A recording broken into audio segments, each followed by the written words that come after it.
আসসালামু আলাইকুম প্রিয় ভিউয়ার্স। মুই আজকে লই আইছি আপনাদের সামনে stuffing chicken with orange caramel sauce. তো আমি প্রথমে চিকেনগুলা হট প্লেটে দিয়ে গ্রিল করে লইতে আসি। হট প্লেটে দিয়ে গ্রিল করার পরে তারপর বাকি অংশ কেমনি কি করি আপনাকে দেখামো। তো দেখাই না আগে আর একটা কথা কই, যে মুই মগো মাতৃভাষায় কথাবার্তা কই, অনেকের দ্বারে ভালো লাগতেও পারে, অনেকের দ্বারা নাও লাগতে পারে। তো এই বিষয়টা লই আপনারা কেউ মাইন্ড করেন না।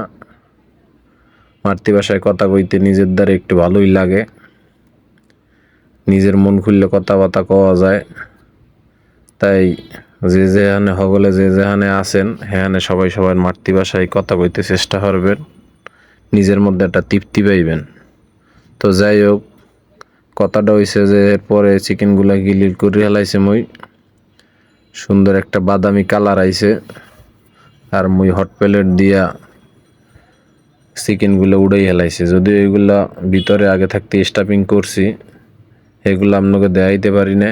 এখন মুই আস্তে আস্তে চিকেনগুলারে স্লাইস করে কাটতে আসি। একটু কাটছি, আর গো কাটবো এখন।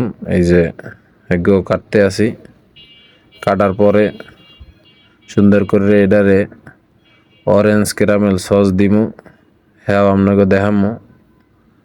এই যে অরেঞ্জ ক্যারামেল সসটা বানাইছে সেটাও আপনাকে দেখাই নাই। ভবিষ্যতে যদি ভিডিও বানাই হলে সেটা দেখাবো, আপনাকে সমস্যা নাই। অরেঞ্জ ক্যারামেল সসটা দিয়ে দিলাম উপর দিয়া, আর চিকেন ডাগি স্টাফিং করালে এখন সুন্দর করে পাঁচ দিয়ে গার্নিশ দিয়া এরপর সুন্দর করে সার্ভ করে দিমু। গার্নিশগুলোও সুন্দর করে জুলিয়ান করে কাটা আনলে